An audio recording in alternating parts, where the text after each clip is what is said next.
E aí, turma boa? Tranquilos? Seguinte, galera, hoje nós vamos começar nossas aulas 7 a 12. Vamos manter o tema, né, economia rural. A diferença é que agora nós não vamos falar mais sobre silvicultura e não vamos falar mais sobre pecuária. Nós vamos falar sobre agropecuária e conflitos agrários, só que com um foco no Brasil, tá? Claro que eu vou descrever alguns fenômenos da geografia geral, né, da geografia mundial, mas o nosso foco sempre agora nesse módulo será Brasil. Como esse módulo também é um módulo consideravelmente extenso, nós vamos dividir ele em duas partes, tá, pessoal? Nós vamos falar uma primeira parte sobre a agropecuária brasileira, os aspectos gerais, tá, de como ela funciona, os perfis que existem nela, e depois nós vamos falar sobre conflitos agrários. Inclusive, nessa segunda parte, eu vou relembrar vocês o que significa conflitos agrários, beleza? Gente, primeiro de tudo a gente precisa saber o seguinte: existem formas de agropecuária no mundo. Inclusive a gente chegou a ver no módulo passado, lembra? Nós temos agricultura e pecuária intensiva e nós temos agricultura e pecuária extensiva. Esses dois tipos, ok? Vixe, professor, mas eu não lembro mais direito e tal. Não tem problema, nós vamos recordar daqui a pouquinho aqui juntos, ok?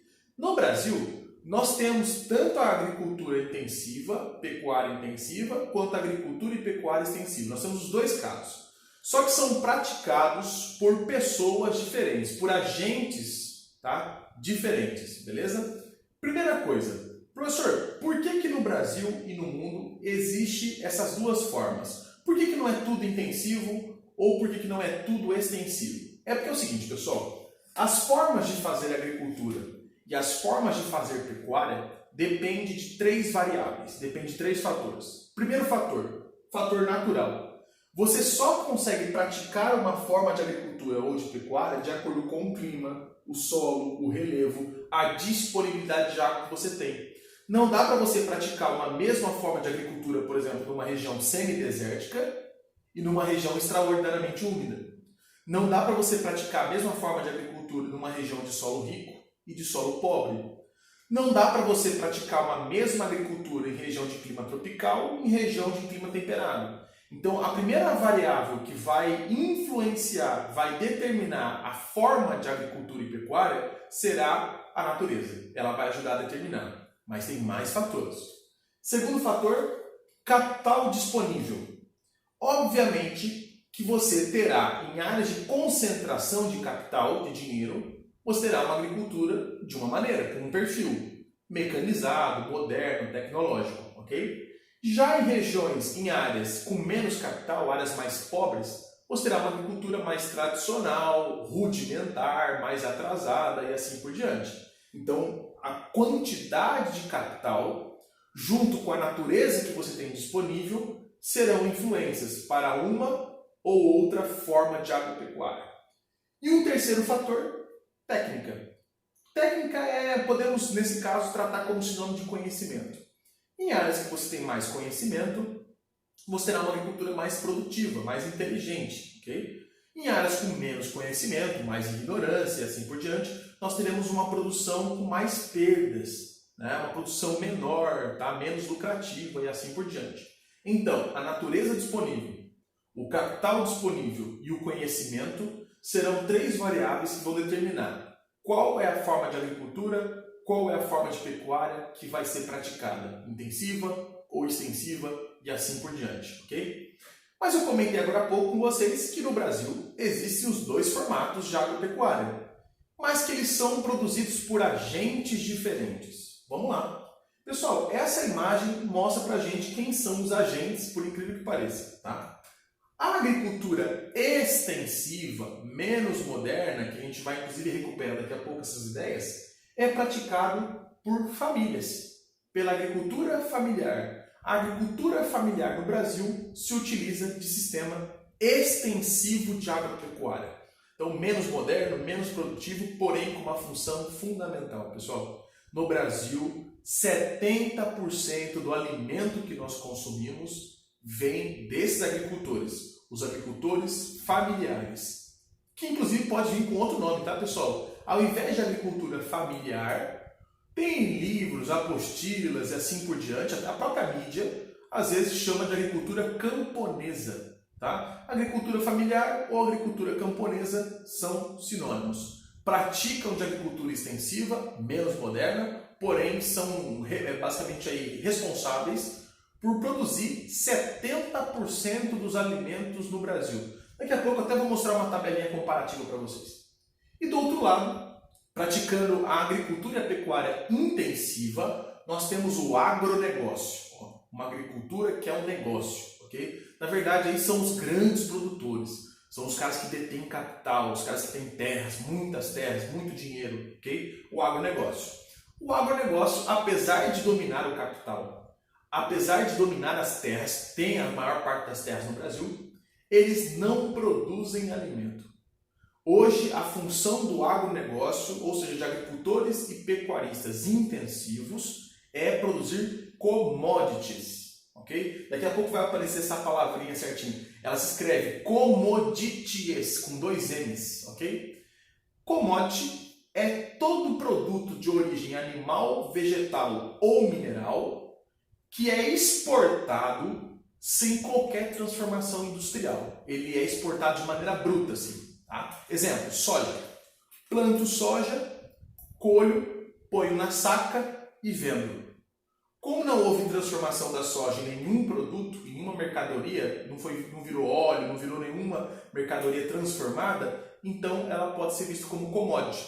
Mercadorias de origem animal, vegetal ou mineral, que é exportado sem nenhuma transformação industrial, é bruto.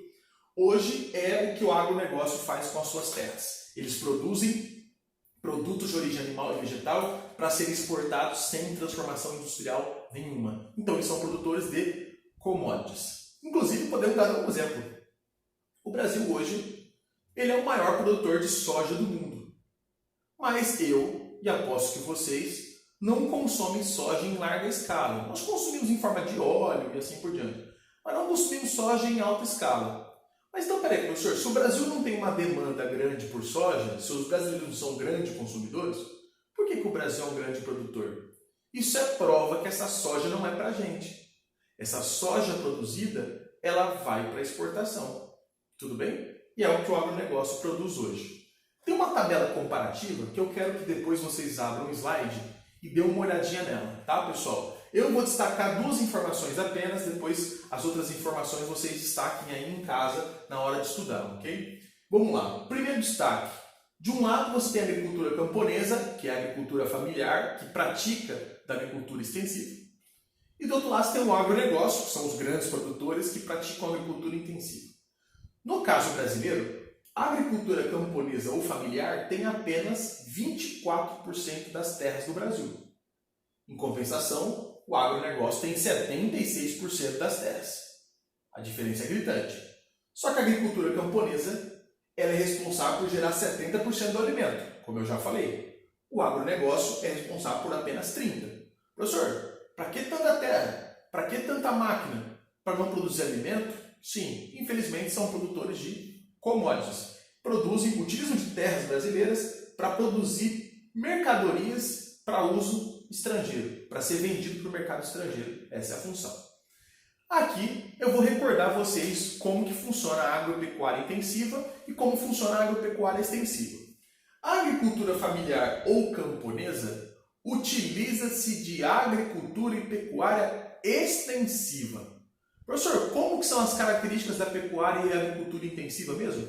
A agropecuária extensiva é marcada pelo uso de minifúndios. Minifúndios, para quem não lembra, pequenas propriedades rurais. Você até consegue ver o fim delas aqui, ó, a cerquinha já aqui, ok? Minifúndios, pequenas propriedades rurais, chácaras, pequenos sítios. A agricultura extensiva utiliza de pequenas propriedades, minifúndios. Além disso, ela se utiliza de policultura.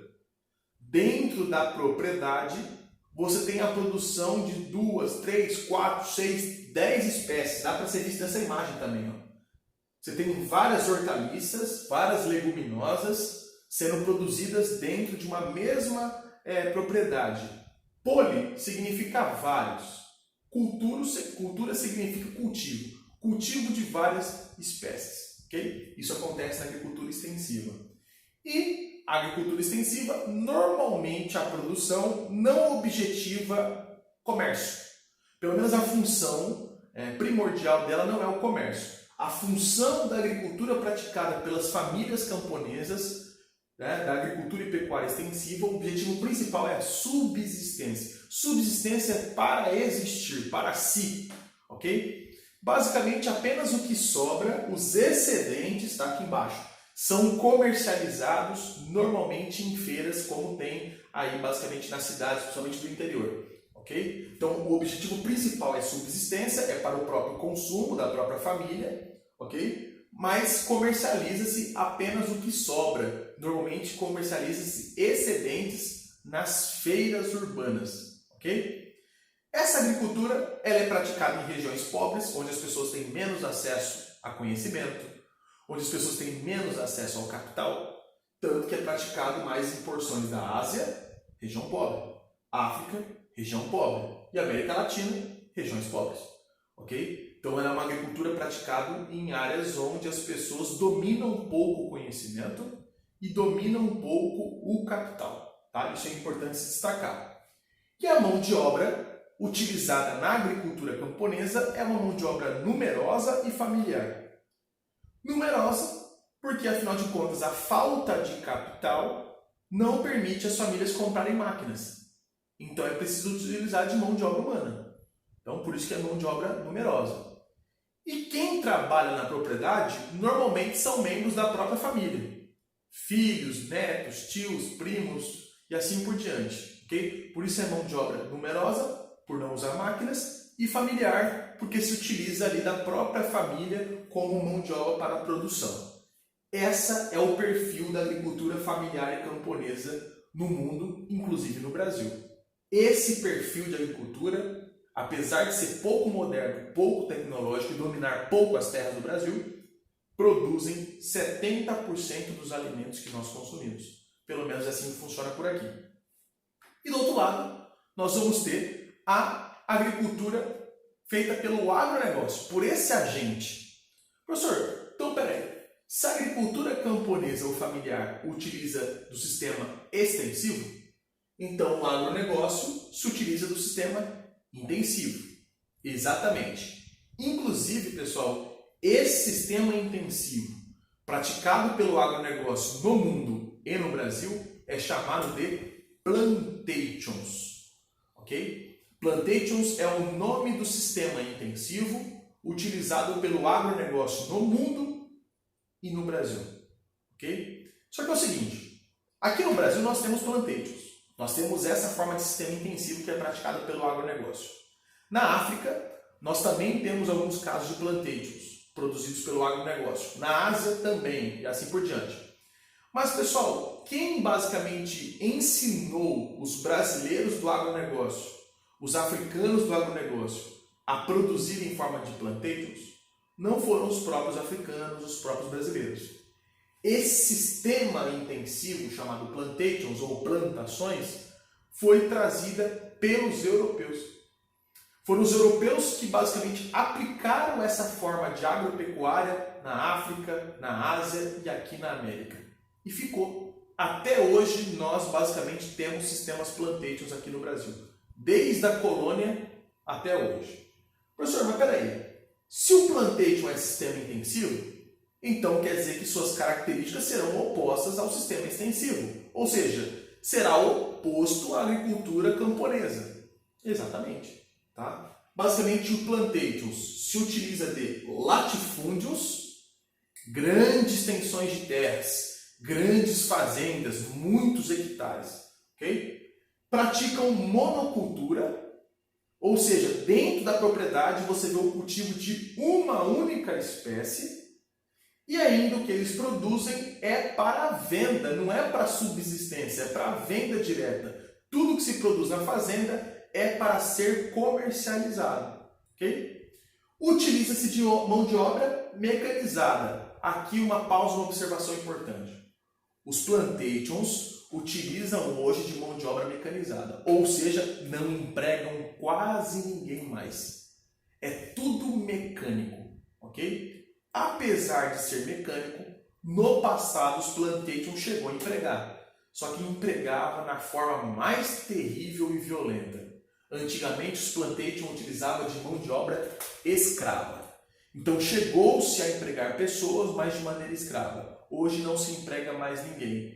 Esse sistema intensivo, chamado plantations, praticado pelo agronegócio, hoje utiliza-se de mecanização do campo. Fechado? Por isso que quase não emprega. Hoje eles são grandes produtores de commodities, produtos agrícolas e pecuários que são vendidos sem qualquer transformação industrial. São vendidos e exportados sem qualquer tipo de transformação. Beleza? Isso hoje é o objetivo que o agronegócio tem no Brasil e nas regiões onde ele está instalado no mundo também. Pessoal, por enquanto tranquilos? Olha a diferença de uma agricultura camponesa. Olha os instrumentos como são rudimentares.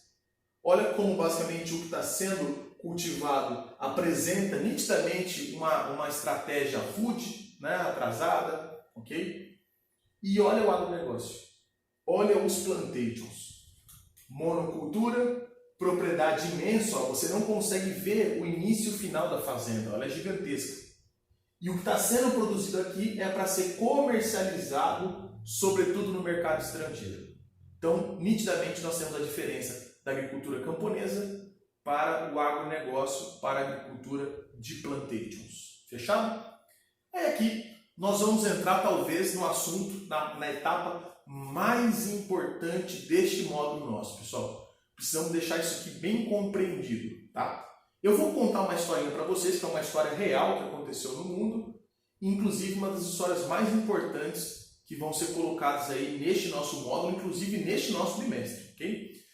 Pessoal, é o seguinte, em 1966, para ser mais exato, vai estourar no mundo um movimento chamado Revolução Verde. Cuidado, não vai confundir com Revolução Agrícola. Revolução Agrícola nós já vimos esse ano. Revolução Agrícola ocorreu há 10 mil anos atrás, quando o ser humano descobriu agricultura e pecuária. Deixamos de ser paleolíticos, viramos neolíticos. Tá? De nômades, viramos sedentários. De pequenos grupos vivendo de caça e pesca e coleta, passamos a viver em grandes grupos com excedentes, agricultura e pecuária cada vez em escala maior. Então, cuidado, que lá é Revolução Agrícola. Aqui é Revolução Verde, 1966, ou seja, muito tempo depois, aqui eu já estou no século XX, né? Pessoal, em 1966, um grupo de capital e sede americana, um grupo empresarial, até hoje um dos mais ricos do mundo, é um grupo bilionário, chamado Rockefeller, vai dizer ao mundo que descobriu a fórmula para acabar com a fome. Estranho isso, né? Um grupo empresarial, ou seja, tem interesses empresariais, que é o lucro, ok? Americana, diz que tinha descoberto a fórmula, a maneira, a estratégia de acabar com a fome no mundo. A fome não só é, como era, tá? Antigamente, décadas passadas, um problema grave. Então os países vão ficar assim atentos. Que fórmula é essa? Neste mesmo ano, o grupo Rockefeller convida líderes africanos, líderes asiáticos e líderes políticos sul-americanos para irem até os Estados Unidos para assistir convenções, palestras, ok? Para entender qual é a fórmula para acabar com a fome no mundo. Eles convidam africanos, asiáticos e americanos porque são os países onde mais tinha problema com relação à fome. E os países vão, ok? Basicamente, qual é o discurso para acabar a fome? Segundo o grupo Rockefeller, para reduzir e eliminar a fome no mundo, é preciso aumentar a produção agrícola. Ô, professor, isso aí não tem nada de regra, não tem nada de milagre, de fórmula. Na verdade, só não tem a fórmula, como ela não é real, como essa fórmula colocada não é verdade. O problema da fome no mundo nunca foi e nunca será a falta de alimento. O que o mundo produz de alimento é mais do que suficiente para abastecer o mundo. O problema é a desigualdade. Se você tem um pobre, o pobre não tem dinheiro. Se ele não tem dinheiro, ele não tem acesso ao alimento. Mas o alimento está lá no mercado. O alimento está sendo produzido. O problema é que tem pessoas com muito dinheiro que têm acesso a muito alimento E tem pessoas que sem dinheiro não têm acesso ao alimento.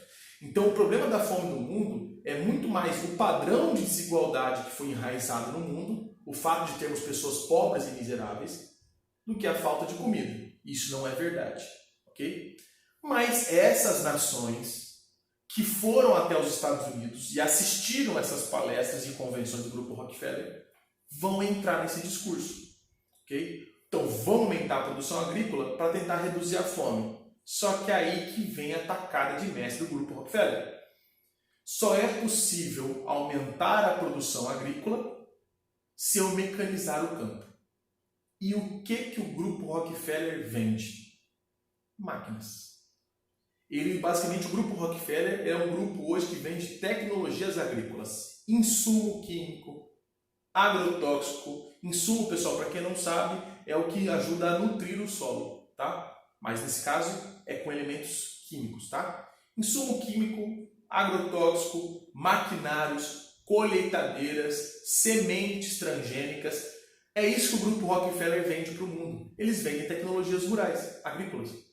E eles estão falando para os países que só é possível acabar com o mundo se utilizar de suas tecnologias agrícolas.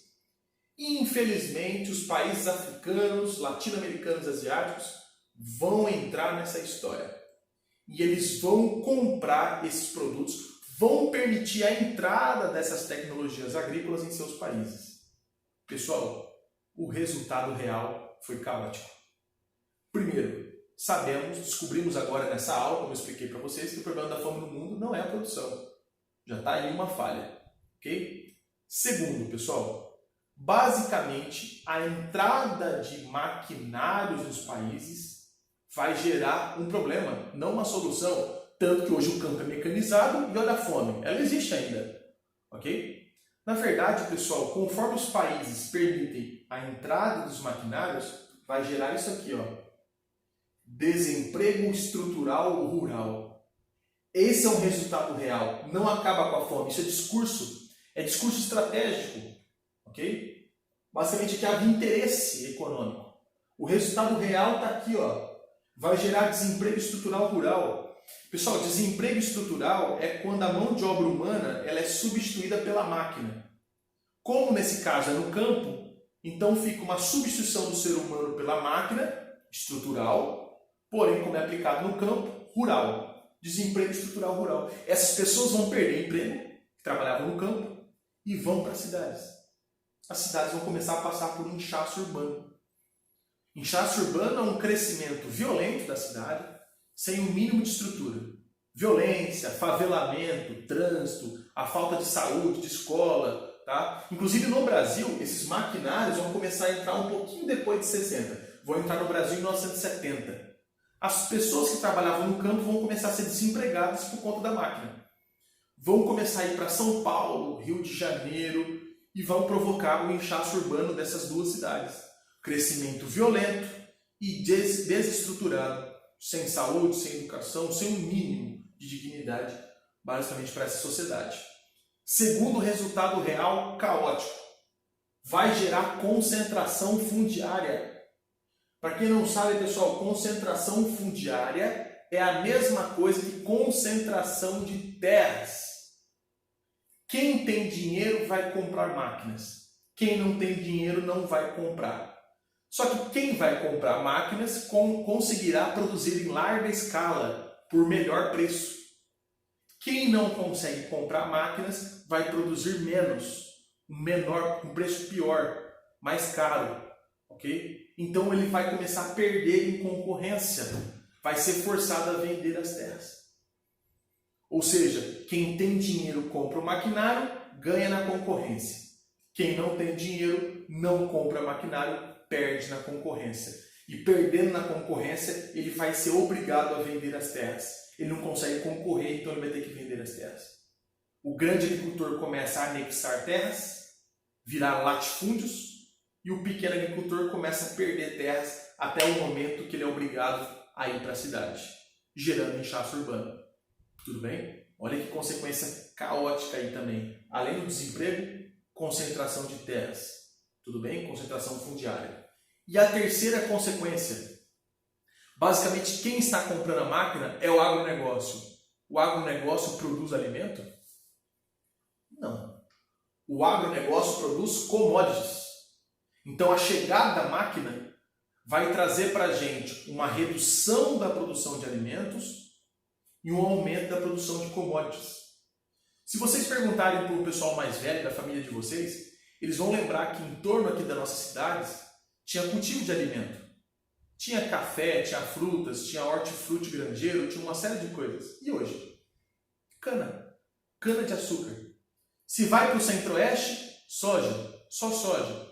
Então quer dizer que quem está comprando a máquina não tem interesse de produzir alimento, tem interesse de produzir commodities. Então eles vão começar a comprar mais terras, vão começar a produzir mais, porém não é alimento, são commodities. Há uma diminuição de áreas produzindo alimento e um aumento de áreas produzindo commodities. Não é à toa que o alimento está encarecendo bastante. Okay? E para a gente ir fechando este nosso módulo, aqui tem outros resultados que a Revolução Verde trouxe, mas especificamente agora no Brasil. Com a chegada de tecnologias, o Brasil vai começar a ter uma ampliação do desmatamento, já vou explicar como isso aqui acontece. Vai ter uma ampliação do uso de agrotóxicos, inclusive o Brasil é um campeão de consumo de agrotóxico.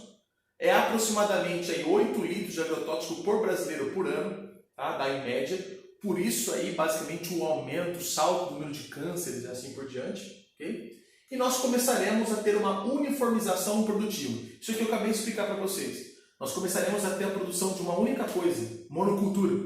Então uma região é só cana, a outra é só soja, a outra é só milho. Você não vai ter mais a diversificação. Porque quem está produzindo hoje no Brasil em larga escala não é o pequeno agricultor, é o agronegócio e esse cara produz monocultura.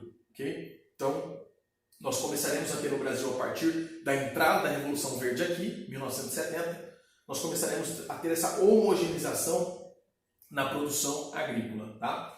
Mas, pessoal, além do aumento do consumo de agrotóxicos, além da monocultura, o cultivo de uma única espécie, a uniformização produtiva, nós teremos também no Brasil a chegada disso aqui, ó, esse triângulozinho aqui, que provavelmente na sua casa, se tiver um pacote de ração animal aí, cachorro e gato, deve ter esse triângulo. No Brasil começará a ter agora a produção de transgênicos. Transgênicos são vegetais onde a semente foi modificada geneticamente em laboratório.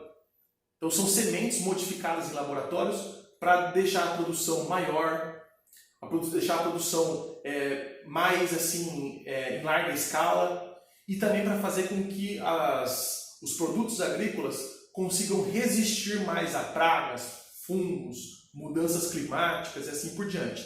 Então são sementes que são alteradas em laboratório para ser mais produtivas e mais resistentes. Mas, pessoal, isso são algumas pesquisas ainda muito iniciais que estão tentando descobrir se os transgênicos estão também ou não associados ao número de cânceres. Se no corpo da gente consumir elementos transgênicos, se isso faz mal ou não. São pesquisas ainda muito iniciais, tá? E pessoal, para a gente conseguir finalizar essa nossa primeira etapa, depois eu vou começar a gravar a segunda etapa nossa desse módulo, tá? Tem a ver com o desmatamento. Conforme no Brasil foi chegando insumo químico, conforme no Brasil foi chegando maquinários, a agricultura foi avançando, ela foi se expandindo. E a geografia chama essa expansão da agricultura de fronteiras agrícolas. Expansão da agricultura chamada de fronteiras agrícolas. A primeira fronteira agrícola brasileira foi do centro-sul para o centro-oeste. 1970, primeira fronteira agrícola brasileira. Do centro-sul para o centro-oeste brasileiro. A agricultura começou a tomar terras do cerrado. E olha o que aconteceu com o cerrado. Foi sendo desmatado violentamente. Hoje ele sobra apenas 20%. Ok?